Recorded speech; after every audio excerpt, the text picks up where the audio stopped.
Hey everybody, thanks for tuning in. This is Ian with Rail City.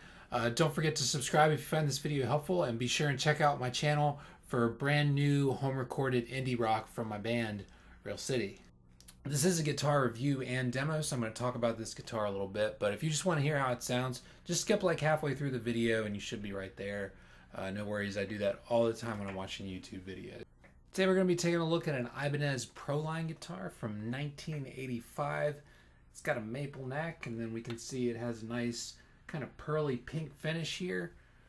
These were Ibanez's flagship line back in the mid 80s. You get them in black and white, and they all kind of had this pearly look to them. But you could also get a super strat style body, and then if you look on eBay, they cost a little bit more, but every so often you'll see some with like a Randy Rhoads style body pop up. So very, very cool and diverse offering from Ibanez in the 80s.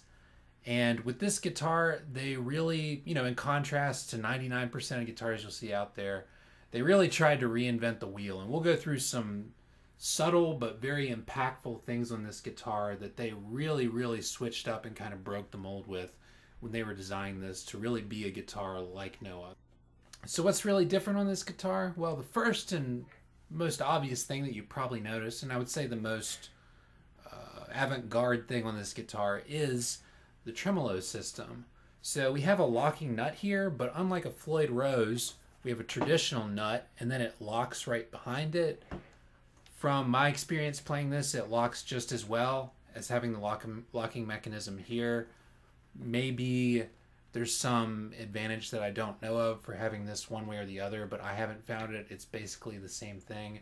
I know in some of Scott Grove's videos, he likes having a metal nut because your frets are metal, so it maintains a consistent sound whether you're playing open or closed chords. But that's a little too nitty-gritty for me. I can't really tell a difference.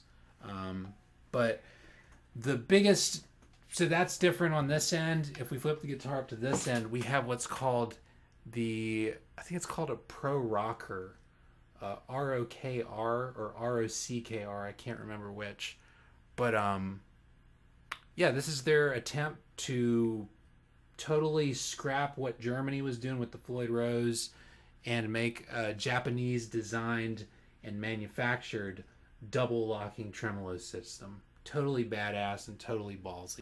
So this bridge, it's not around anymore. This style of bridge, like I say, I think it's called a Pro Rockr. It's not around anymore, so there are some flaws with it, which we'll go over. But there are some big benefits some pretty amazing benefits it has over a traditional Floyd Rose. The first of which is you can actually adjust the string height individually of each string. If you have a Floyd Rose, you just have your two bolts on the side that move it up and down. With this, you can do that via an Allen wrench right here. But if you want to adjust the individual height of your strings, that's totally possible. And this is still a double locking setup. Pretty amazing. The second advantage to the Pro Rockr bridge is that you don't have to clip the little balls off your strings to restring this guitar. You can thread them through just like a regular Strat, so going through a hole in the bridge, and then you just lock it in place with a screw. As anybody who's, if you're watching this video, you've probably played a Floyd Rose before, you have to cut the strings and then lock them in with little graphite blocks, which works great. It's just kind of a time-consuming thing. With this, you just thread it through like a Strat, and then they're locked in place with a screw. Really, really amazing and handy combination of like a Strat style bridge that kind of sort of stays in tune. Like the ease of that, but with the security that comes with playing Floyd Rose. So the two other things I like about this bridge are, I think it looks cooler than a Floyd Rose. Floyd Roses they're bulky and look like a piece of machinery and really call attention to themselves. This looks a little bit more like it actually belongs on a guitar and not in a machine shop. And then the other thing I like about this guitar is, if you've got the nut locked, which you actually don't have to with this guitar if you don't want to. These tuners are made in Japan, and they're really, really nice. Like, you can probably, unless you're doing some really crazy shit, which if you're looking at a guitar like this, you're probably looking at doing some crazy shit. But just for standard playing, these tuners will serve you real well. Made in Japan, real nice. But if you've got this locked and you want to adjust the individual tuning of your strings, just like with the Floyd Rose, you have little knobs here that allow you to do this. But from my experience, whether it be with Made in Germany, original Floyd Rose, or with a knockoff, these are for very fine-tuned movements. Like on a Floyd Rose, you can tune this a lot, and it's gonna make a very small difference in the tuning of an individual string. With these guys, you're able to make much bolder moves. So the problem that I sometimes have with Floyd Roses is the top nut will be locked, the string will be really out of tune for whatever reason, and I can't tune this far enough to get the tuning to where I need it to be. Or to get it there, you know, it takes me, you know, 2.5, 3 full turns, because, you know, with a Floyd Rose, you're making micro adjustments. That's what it's built for. With this, you can turn this just a little bit, and it's just enough that you can make pretty bold tuning adjustments, but it's not so, these aren't so loose and crazy that, you know, you tune it a little bit and all of a sudden your string is tuned a half step up or down. Just a really perfect balance of the level of adjustment that these have proportional to how much you're tuning them. Really well designed. So that's all the good things that this totally avant-garde double locking system has going for it. Let's go over some of the bad stuff now. And there's a reason that these aren't around anymore. So one of the things that's a pain about this is that these adjustment knobs, while we're on that subject, if you tune them too far, they'll actually screw out of the guitar and fall out. And they're a real pain to get screwed back in. So you have to be really careful that you're not twisting them too far. And then most of the other problems that this bridge has come down to the quality of the hardware. You can see here that these guys that you have to screw in the strings with, they're easy to strip. So really rough if you strip one and you need a new part. It's going to be tough to come by. And then as you can see here, this guitar only has 5 strings. Why is that? Well, there's a little grommet in here that, it's been a while since I played this guitar, and this thing has been broke for like 2 months. I have the new part to put in it, thanks to Mr. Ibanez, who like sits, some guy somewhere sits on a hoard of like old Ibanez parts. It's pretty crazy. But yeah, there's a little grommet in here that has a reputation for being really cheaply made. And when it breaks, and it took very little to break it. I drove this guitar across the U.S. from Virginia to Portland just in a car. And, you know, it was a pretty crammed car, but I guess at some point, like a cooler pressed this against the back of my car seat. You know, soft, cushiony car seat.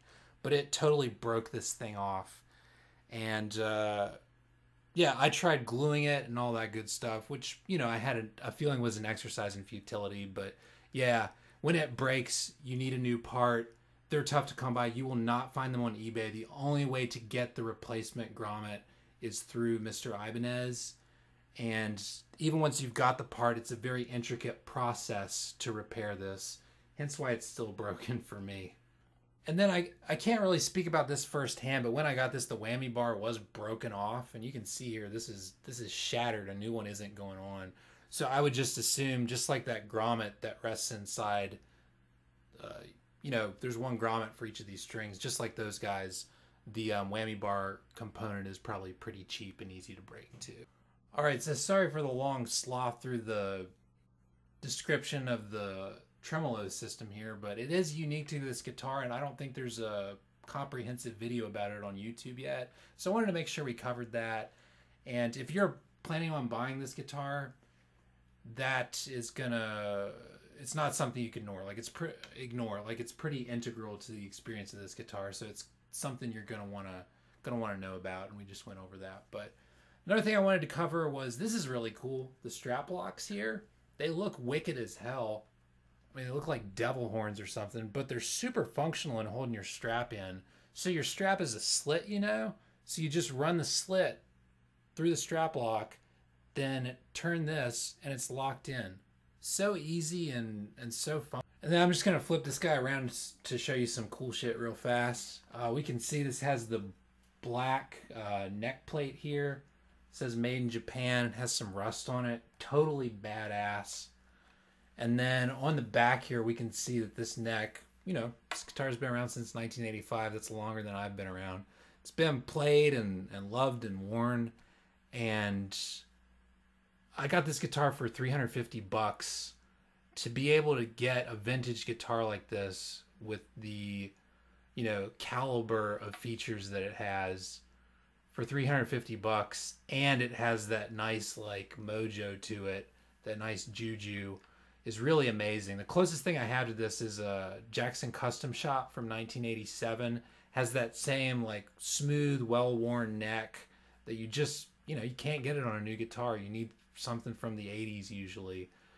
You know, I paid $1,000 for that Jackson, and this guy was, you know, a quick and easy $350. No regrets at all. I would go so far as to say if you're looking at getting a Jackson Custom Shop guitar on eBay, which, you know, $1,000 is the shallow end of the pool for their Made in San Dimas stuff. You're probably looking at more like $1,500, $2,000 for something like that. I would not pay it when you can get something like this for like $300-400. You know, I will say that my San Dimas Custom Shop Jackson is a better guitar than this, but is it 4 or 5 times better? Absolutely not. Is it twice as good? No way. You know, maybe, I don't know, 10 or 20% better, just because original Floyd Roses, they're indestructible. Like, you can trust your life to one, and it won't ever let you down. The bridge system here is a little bit funky, but I like it because of that. And other than the breakage that I think you can expect with this occasionally, if you're, you know, taking it out to shows and stuff like that. Tuning wise, this bridge system, it won't let you down. Like, it'll stay in tune for days or weeks or months or however long you need it to. So yeah, if you're looking at getting a San Dimas Custom Shop Jackson, I'd recommend checking one of these out first. Even older, crazy Japanese craftsmanship, totally worth it. And then this is really cool. This actually has an external truss rod, so you don't have to dig into the guitar to adjust it. It's just laying there ready to be adjusted. That's really cool. And then the last thing I wanted to go over here is the most important part of this guitar, or any guitar. It's basically the sound of the guitar. The pickups. These are all made by Ibanez in Japan, and they sound absolutely amazing. What you would expect from a Super Strat. The bridge pickup is definitely suited for the metal crowd. Really hot and warm. And if you need something that just blows the roof off your house, this will do it every time. And then these guys clean up really, really well. If you want to have some 80s pop sounds, you can't go wrong with playing around with these guys. And then I'll go over the switch system as well.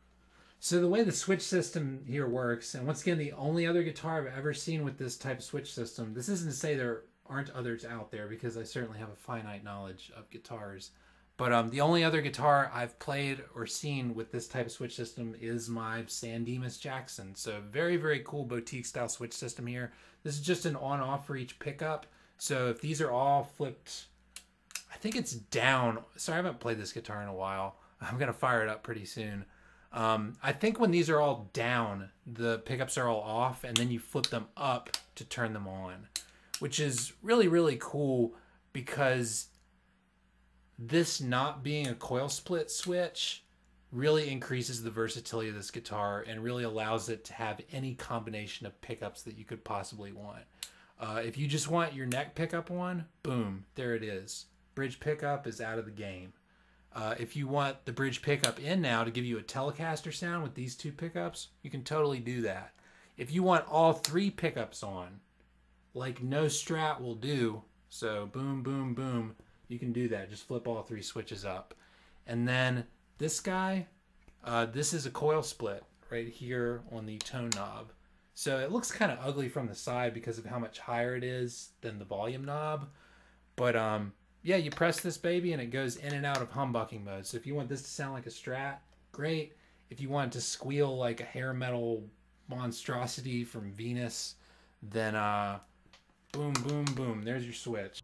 Holy crap, I'm rambling about this thing forever, but this guitar is like no other. There's so much to say about it. Yeah, playing this is kind of like starting anew when you're playing guitar.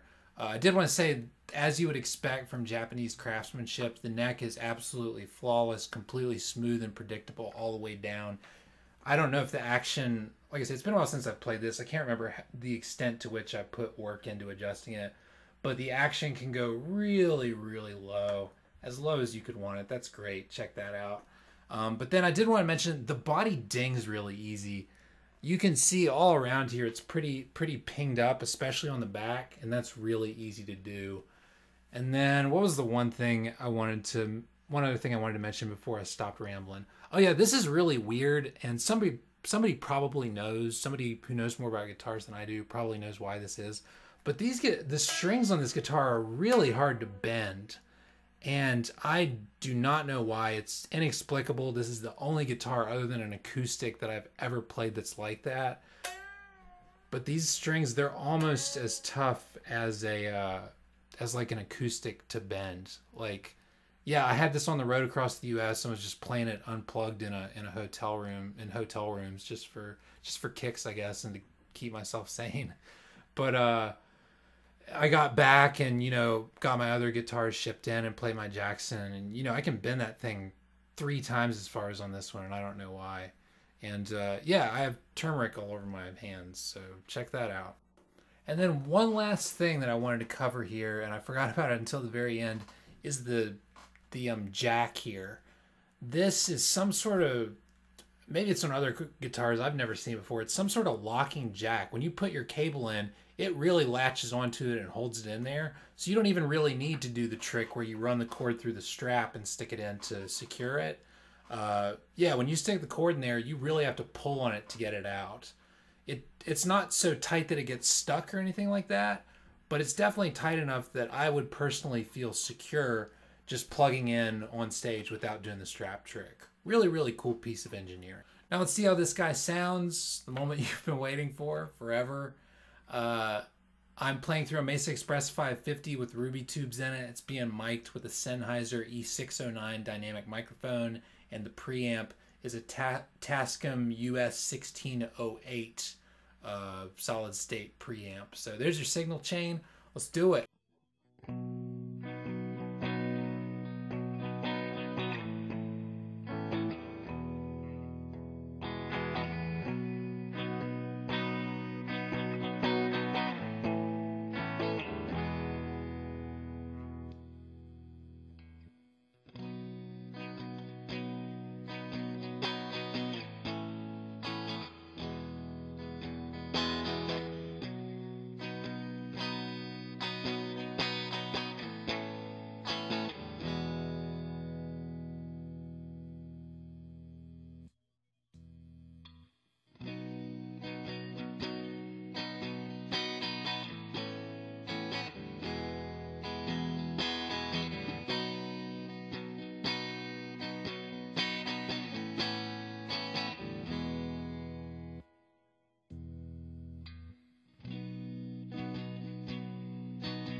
All right, well, there you have it, folks. That's the Ibanez Pro Line. I hope you enjoyed this video. If you have any questions, just leave them in the comments. And feel free to check out my channel for other videos about music. All I post about is music that I make and gear reviews and stuff like that. So if you're into music, this is the place to be. And I'll catch you next time.